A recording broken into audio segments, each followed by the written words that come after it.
Hello, and a very warm welcome to Flaming Needles Special Edition.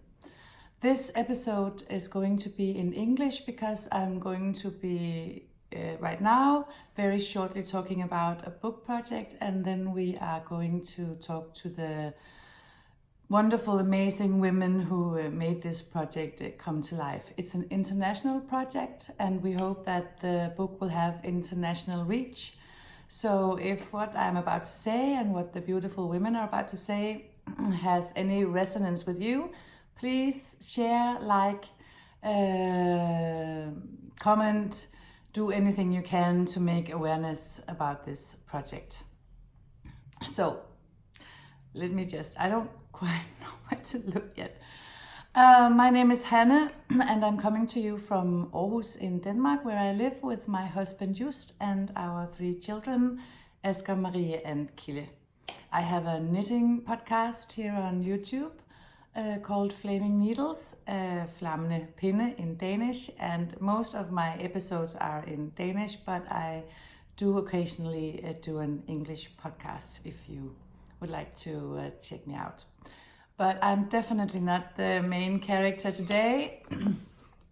This book is the main character today. I went to the knitting festival on Favour, I think the English word is, and there was a book launch for this beautiful book called Rescue Endangered by Design. And this is a special project because a lot of the revenue is going directly to 3 different organizations that works both with saving wildlife, but also making a sustainable habitat. So it's a very holistic oriented project. And I spoke with the authors of the book, the beautiful Polly Savannah from Australia. She is a part of the Jane Goodall Institute.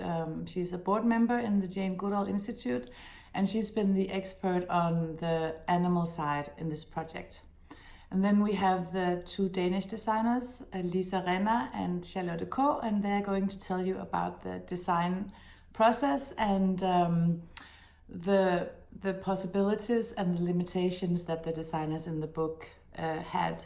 And finally, I'm going to talk to Dorte Rørbæk, who was the project manager on the book, and she talks about how to manage very creative people in a creative process, and she compares this project management process to a knitting project. So that was kind of fun.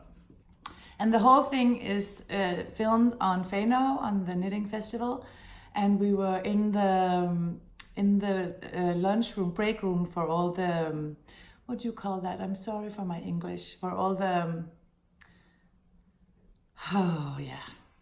all the people making exhibits on the festival. So there is a little bit of background noise, but I hope that you can live with that. I'm just gonna say a few things about the book. This is a big book. It's a coffee table book. They have a beautiful picture on the back, and it contains designs both for grown-ups, men, women and children. And so this is a knitting book for where you can find designs for everyone and for every kind of taste as well. Every design is inspired by a specific animal, and all the animals and their habitats are beautifully described in the book. And I'm just going to show you a couple of things. Apart from the designs and beautiful pictures, you also have some paintings in watercolor. Here you have a continent. So it's a stunning book, I have to say, and I'm not. Look at this. And they talk about the design project and its design process, and it's very, very interesting to hear about. So my most heartfelt congratulations to the lovely ladies behind the project, and my most heartfelt recommendation to all knitters to get this book. It's not a cheap book, but remember, a lot of the proceeds go to a very good cause. And it's definitely a book that both grown-ups and children will have. Look at this beautiful design. Will have some joy in looking at. And then I have a very special, I'm sorry, I'm a little tired today. A very special announcement also. They are not giving any of these books away because, and then you cannot get a discount because everything is going to a very good cause. But I have been allowed to make a giveaway for one book of this Rescue Endangered by Design. And I'm going to be announcing this giveaway on my Instagram profile. And it comes with a little bit of a condition if you want to participate, because again, we want to spread the message about this book.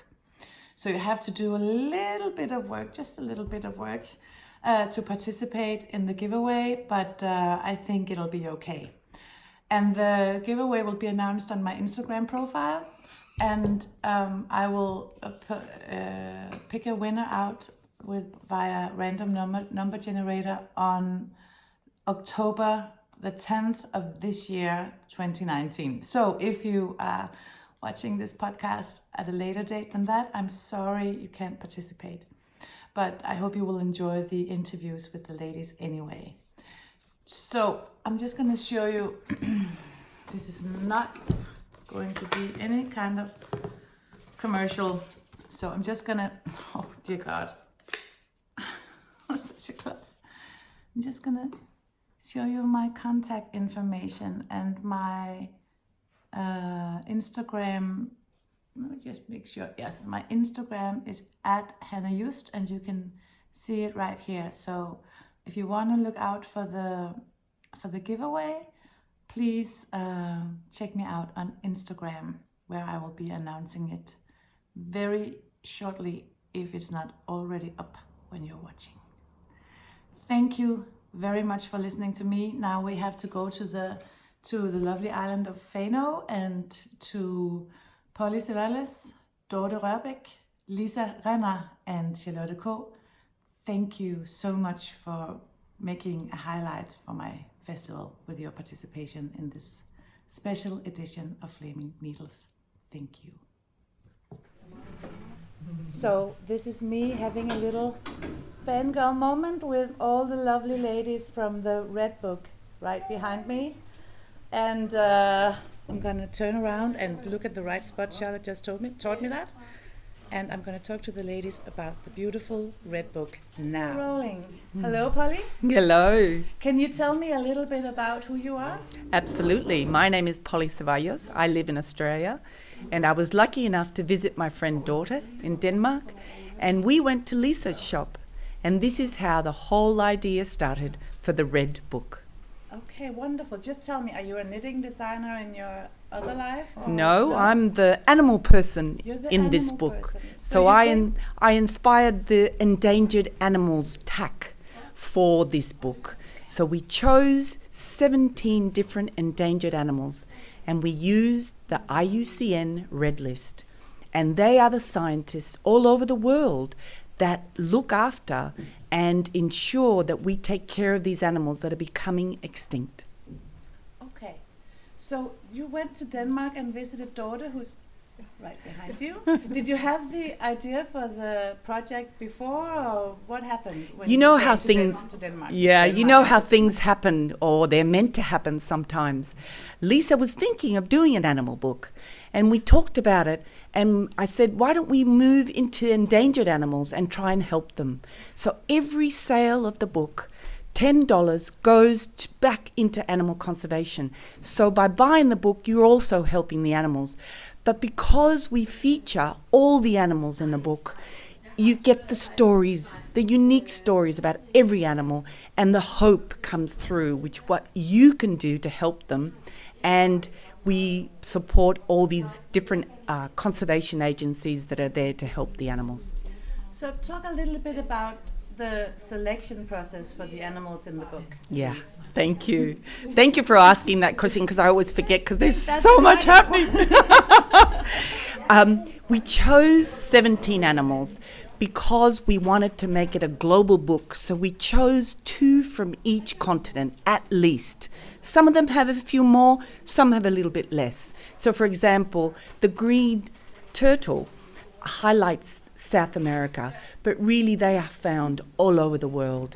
So, and the other thing is we wanted to choose the animal kingdom. So these are all animals, and they are all different families.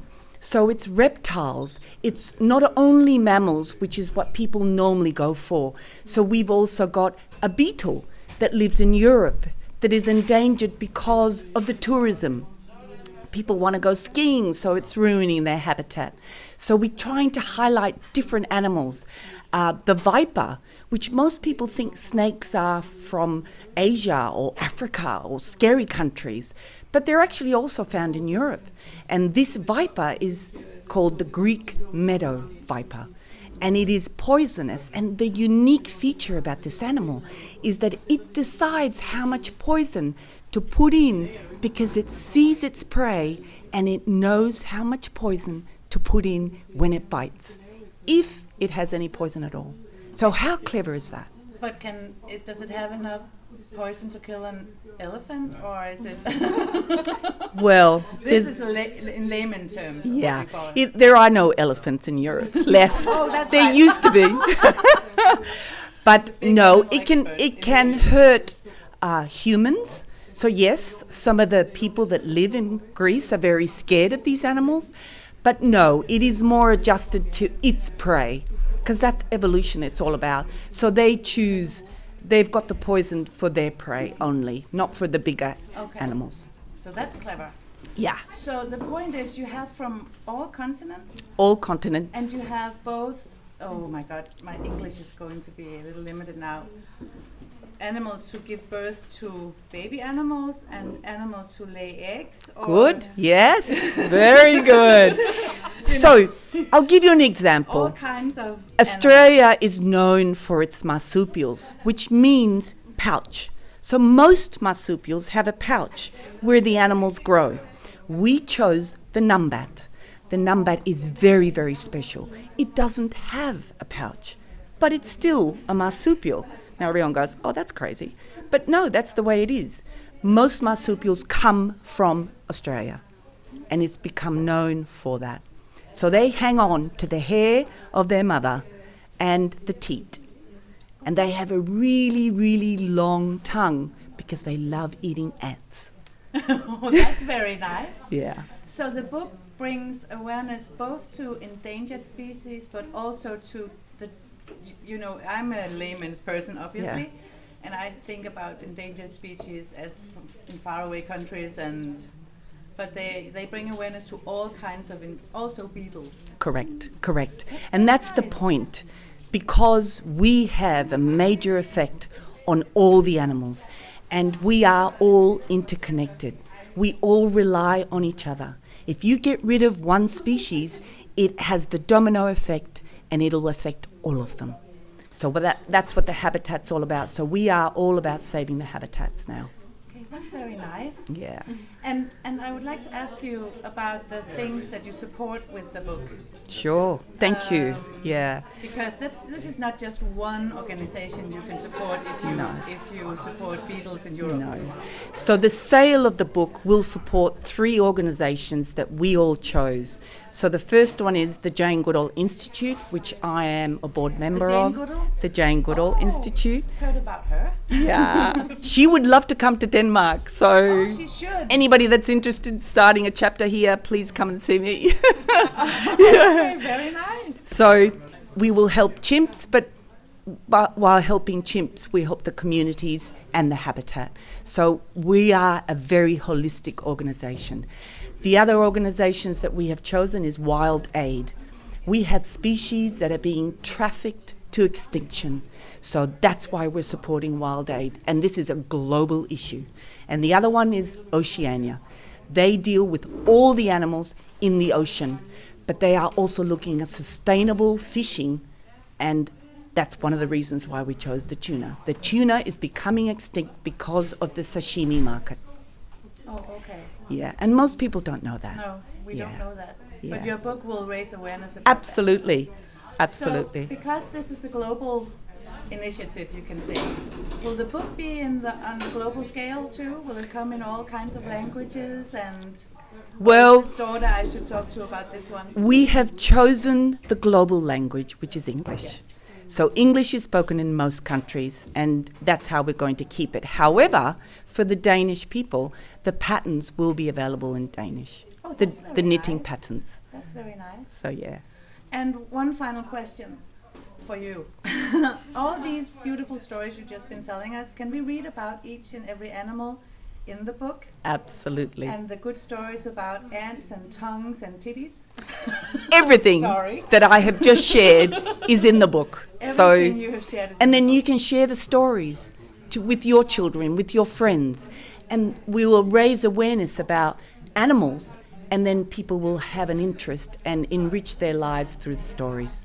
So if you can share the stories, buy the book, and you can help animal conservation. And of course, have fun knitting. Of course, because let's be honest, that's why I'm buying it. Yeah, yeah. And we Nice. encourage all the knitters Yes. to join us Yes, with the Red Book. Beautiful, beautiful, beautiful book. And I was the first one at Lisa's store on Friday morning. So I was actually the first customer for the book. Thank you. I'm just so gonna Yay. put some on my halo. Yeah. Thank you you. very much, Polly. You're Thank wonderful. you. Thank you. And now we will turn the microphone over Yeah. to Dorte. Thank you. Hello. Hello, Dorte. Please tell me, who are you? I'm the project manager. Your name of is this- Dorte. Yeah, my name is Dorte Rørmand. Yeah? Yeah, And you're the project manager. yeah. And How on earth did you succeed in making such a beautiful product with knitters all around the world, and they can be a little cray-cray? Yeah. Tell me about this Yeah, yeah. project managing. this is not managing in original way. It's more of a coordinating or the relationship between all these nice people. And it's actually, I have to go back to my own background, and I've done project management and leadership for many, many years in the health organizations. And it's quite of streamed, and we got timelines and everything is done on templates. But in this creative business with a lot of people, crazy people, doing all their crazy stuff in their own way, you just have to leave that code with a project management in the original way.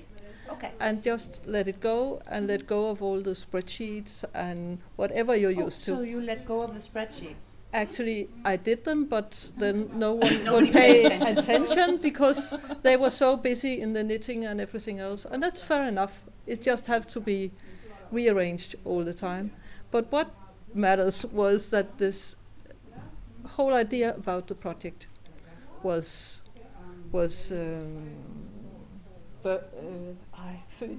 born in this team, and it was so strong that this idea is just exactly the same. We didn't change the concept. It went along with us all the way. So it's so easy to talk about the project now because it's not a new version or anything. It's the same. It's the same. Yeah, core. That's So the the right process, word. It's the same process core. didn't change the Yeah, product. and we had a very special deadline, and that was this festival at Fanø, and we just worked that hard to get here, and it succeeded, and we have this beautiful book. But in between, Yes. Let's talk it's about just in between. not a normal book about project management, because this is just a lot of crazy things happens, but we managed because we had the core vision, and we had this deadline, and we wanted to come and talk to people about this book. So it's so nice. So tell me. Oh, sorry. It's just that if we could, I would like to compare this project management about a knitting project, because if you do a knitting project, you start with all the dreams, you see the idea, and then perhaps you start to talk to your friends. Oh, I would love to do that, and then it's just tickling in your brain, and then you start to plan, and you know you have to invest on the yarn because it's money. You could have bought bread and butter, but it's very important to you. But you have to talk about it in your family, or you have to hide it. I don't know. Yeah, I don't know. But it is an investment. Yeah, investment, and then perhaps you have to take a course. You go to Charlotte to learn how, or Lisa, to learn how to do the techniques. This is still about project management and the project. And then finally you got to do the thing, and you just feel so good about it, and it's all these health benefits about the knitting, and it's the same. It's hard work making a book, but you've got a lot of skills along the way, and you learn a lot about yourself. And then at the final end, you got the jumper or whatever it is, the scarf, and it's the pleasure of giving it away or wearing it. It's just like today, we give this book out in the world. It's on Hanne now, but it's gonna travel the world, and that's a good thing. And while this happens, new dreams come in the brain, and it's exactly. So if I have to put back all my books about project management, and I have to stick to this line of all the small jumps, and it's just like doing projects while knitting. That's wonderful. So tell me, I have different projects on my needles, and some of them will take 3 years to jump off the needles, and some of them will fly. How long did this huge project how long has this project been on the needles? That's a very nice metaphor. Yeah. It's I will tell you why I did it, because I've just been on the stage talking about project management, and I was talking to all these knitters. I said, whoa, how can I talk to knitters about not knitting? I have to take this in, and it just spoke to me. So that's why. It's another thing, but along this road, and while you're knitting, you might have to redo, or you might have to buy some more yarn, and you might have to have some more help, and you might even cry because it doesn't work for you. But what? Perhaps you promised. Perhaps you promised your daughter or your niece or your son or your mom a jumper for next spring, and that's gonna happen if you say it loud for other people that this gonna happen. It will. But if you don't set the date and the deadline, it's not gonna be. So from the moment Polly's put her cute feet on Danish ground till this moment today, how many? 2 years. 2 years. Yeah. 2 years. Yeah. Fabulous. And then you also had the job of picking out designer. No, I think this was a collaboration, but how? Mainly Lisa. This is mainly Lisa. Yeah, it is. Okay, then we will switch but to all Lisa. all the big decisions we agreed on that we should agree on. But someone has to have a. We all had different skills and all different daily lives, but we all had to agree on the main stuff. So we have had video meetings, and I've counted them. They don't know, but I've counted them. How many? 70. 70 video meetings. And some of them are for 3 hours. Some of them are for 3 hours. Some of them are for 3/4 of an hour. But we did. It's all with agendas, and it's all done. Yeah.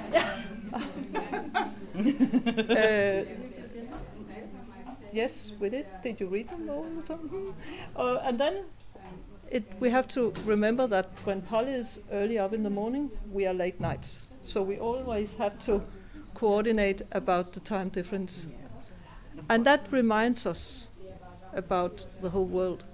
This is not just a little nice, cozy little Danish project. This is a global project. And that's That's our planning too. So we felt that. And we were very tired at night time sometimes, and Polly was just up and then it was opposite the next time. That's it. What a wonderful process.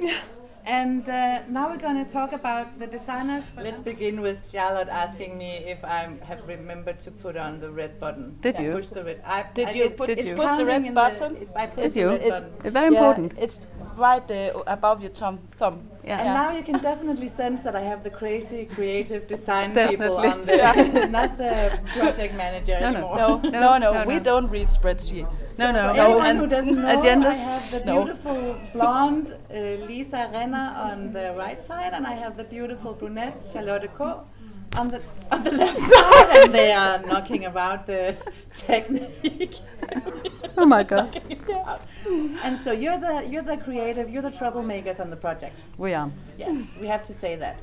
And You must care that. also, you are responsible for the collecting of the designers and for the designing process. And Lisa, would you talk a little bit about, you have designers from all over the world, and you have, talk about how did you pick out and talk about that. Let's talk about that. Well, we wanted to make jumpers that could show actually the animal, especially to the little children, because we think they deserve happy clothes where they can talk to animals. If they can't be surrounded by animals, because some children obviously can't have animals, they live maybe in flats and so on. Otherwise, I think children should be surrounded by animals, because the connection between children and animal is unique. And that's why we want to make for the little children jumpers where the animal is absolutely clearly there. And then I started looking who manages this task and how does it work when people do patterns with animal motifs. And it's a really hard thing to do, and most of those you find out there, it's a bit heavy and it's not really neat and tight in the construction. So I think I was challenged in finding people who actually manages this task. But then I found somebody where I thought, well, obviously it was really easy to think Charlotte should be there. She's so much working with colors. She has this very alive, full and happy agenda with her knitting and all the colors. It was easy.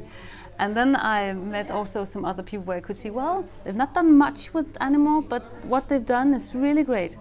And then I also asked people who I've been working very much together with, where I could see they're very good at these details, and they wanted to do something for kids, and what they had been thinking for kids I really agreed on.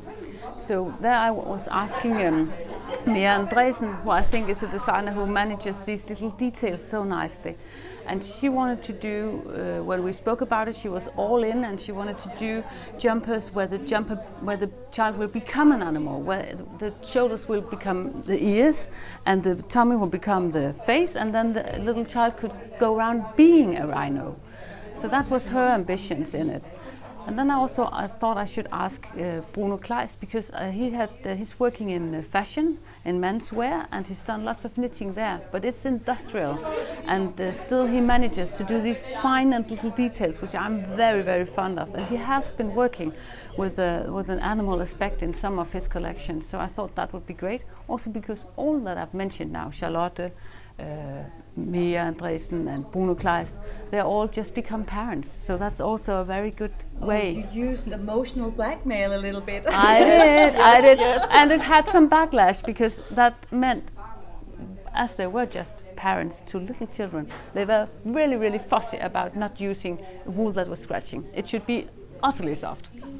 And that was really a task. So some of the wool I found that was good, because it was ecological and it's good for nature and so on. It was just down the drain with that. It scratches the skin.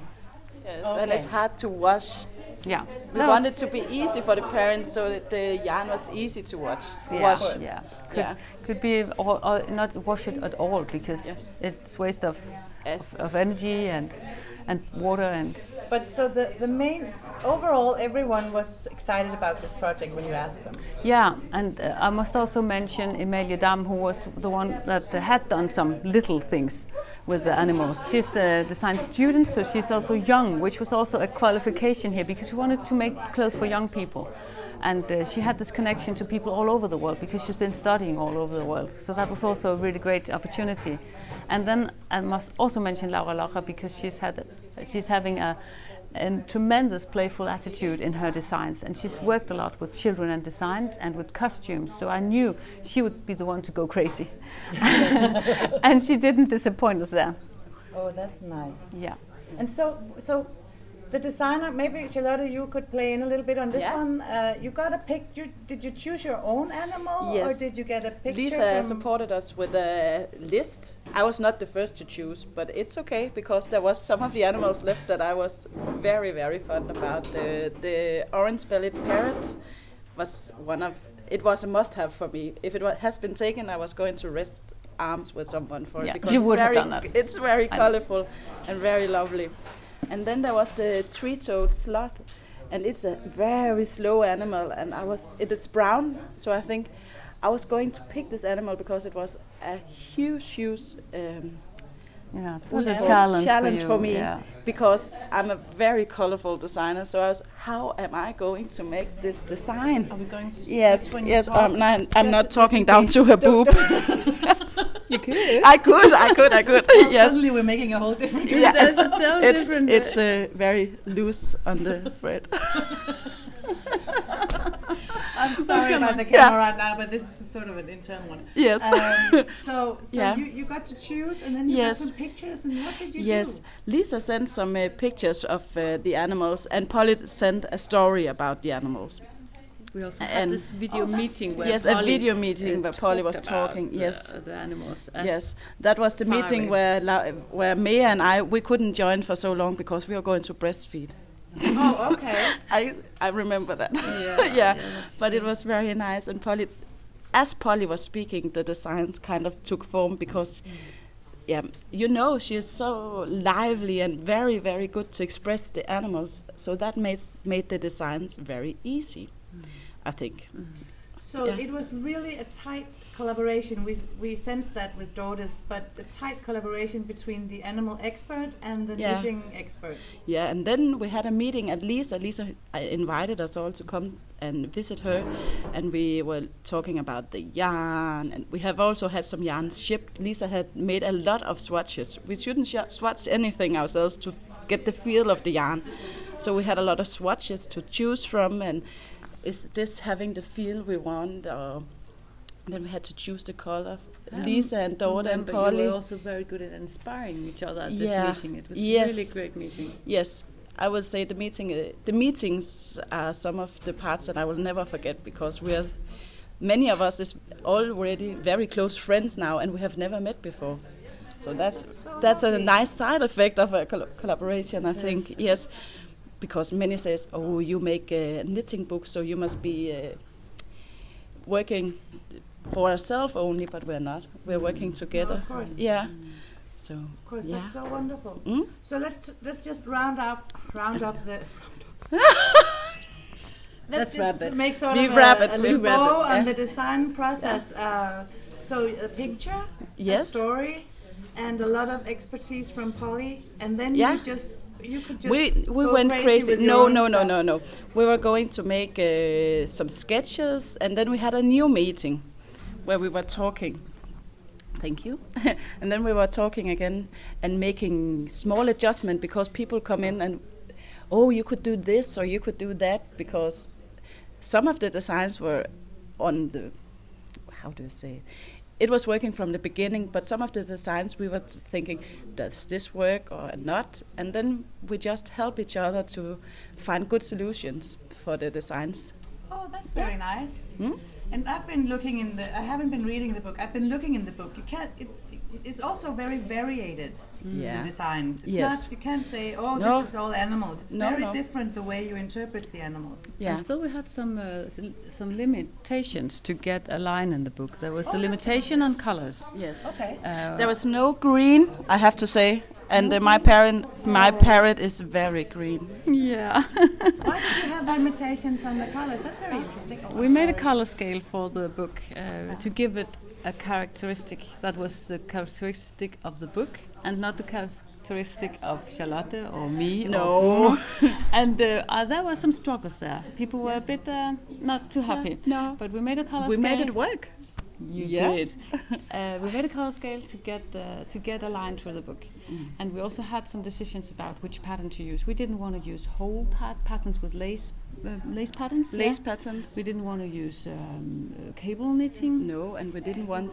You said, I don't want anything that is just plain Nordic. Yeah. That's it. Yeah, we didn't want that. No. We wanted this playful attitude to be in the sweaters and jumpers, and also would be very good if we could integrate the challenge of the animal somehow in the design. Yeah. And that was one of the quite funny things from the beginning, because Dorte and Polly are the other part of the team, and they know much about knitting and not enormously much about art and designers, but they've never been in a design process like this. So when they said to me, do you think we could make the designers maybe look a little bit how the animals live and what color they have, so they could design from that? I thought, well, you ain't seen nothing yet. No, you just wait, they will go, they'll go all the way. Yeah. And to make an example, Charlotte did a jumper where the sloth is hanging on. You see the children jumper, or the sloth is hanging, as they do for 23 hours a day, or maybe not quite as much, but they do a lot of hanging. They and don't sleeping come in down tree. to the earth. They don't come down to the earth. Except if they need to. And then Charlotte was, you had this thing with the baby sloth. Yeah, because the mother sloth is wearing her baby for very long time, longer than we are. She is carrying it for 2 years. She's carrying her child. Oh, she's pregnant for 2 years? No, she is carrying. No, the child don't have to hang itself, not hang. It's no, it's gruesome. The baby is not strong enough to hang from the trees, so she attaches herself to the mother, and therefore I have made a pocket. The mother sloth is a pocket, and in the pocket I have made a small teddy bear, so the mother is carrying her child, and the child has something to play with. Yeah. But what I really find fascinating about what you're talking to us about now is this is a project where everyone had to sort of get in line for the project, for the animal. You didn't have as much. You had guidelines, strict guidelines. Very strict. This is a project where the animal is the boss. Yeah, it was so funny. Every time we started working on this, where we said, well, the animal is the main character in this book, and now as we finish the book, we can see they still are. Yeah. And we can see children coming to our fair today and going through the book, and then they go each animal. Yeah. Oh, this is this animal, this is that animal, and then they ask for the jumper. Yeah. Recognize the Yes. animal from Recognize design. And they also try to guess then from the jumpers which animal is that, and but the animal has really got is the core of this book, and that's really how we wanted it to be. They should be our superheroes, and they should be the main characters in this book. Exactly. Oh, that's such a gorgeous ending line. But I have one more question. Oh, we'll make another good ending line. Yeah, we have much more of that. Yeah. You can talk about this all day, but Yes. but we can't. We don't have the time for it. But so you kickstarted the sale started Friday morning. First customer being me. That's it. Did you have a nice kickstart? Yeah. Are people interested in this project? Yeah, Kickstarter is quite Kickstarter. Now you say the word is two different things, but I'm sorry. But we did have a very nice release, Release, of course. and we had it was over expectations, interest. The people our audience, the knitters, has been so interested, and they are so happy actually that we're doing this book, because they want to help, they want to contribute in this very important agenda, and they really feel happy that they can help and do something. So people have been really happy to be able to buy this book. Actually, I've had people coming to the stand saying, well, okay, there is knitting in it. I wouldn't really go for the knitting, but I want to go for the animals. But never mind, I buy it in spite of the knitting. Oh, that's very because nice. people really need to do something, and this is a way to do something for the animals, and we've made that possible. So lots of people has already bought their copy. So the people will have to be really fast if they want to get one before we don't have any more. Mm-hmm. Oh, that's so nice. And the win-win situation is that if you're a knitter, you can get a lot of nice patterns. Yes, there's more than 30 patterns. You can support the good, course, maybe. Yes, Yeah. exactly. Yeah. A good course at the Yeah. same time. Yeah. And you can read and be more clever about what is it with these animals. But- Why is it we're going to support these and how? But the Be a little careful Kickstarter. now. Yeah, the The Kickstarter. is the reason why I stopped you in the Kickstarter word is because we had this luck that people helped us crowdfunding this book through Kickstarter, and if it hadn't been for that, Yeah. we wouldn't have been here today, because it was such a great help to know that people did believe in the book and wanted to buy it already when it wasn't there, when it was just an idea. So we want to use every single possibility to Yes. thank our Kickstarter Yes. supporters, because that's Without them, there would be nothing. that would No. be another book. But there's Yeah. definitely something now, a big, beautiful, really beautiful book Yes. that supports. I think we Very have good forgot a thing cause. that I think is also very important. There's Oh, sorry. a lot of very lovely illustrations in the book made by true. Leah. Made by Leah. Leah's Yeah. illustrations are so beautiful. And they kind of combined all the very different patterns. I think that is what combined the book to be a collection. So to make a nice bow again, Polly used the word holistic, Yes? and the book is that as well. Yes. Thank you. Yeah, thank you. Thank you so much. Thank you. Crazy creative ladies. Yeah. Thank you Can't for help this. it. Oh No, my we can't goodness, help it. Thank you for this beautiful.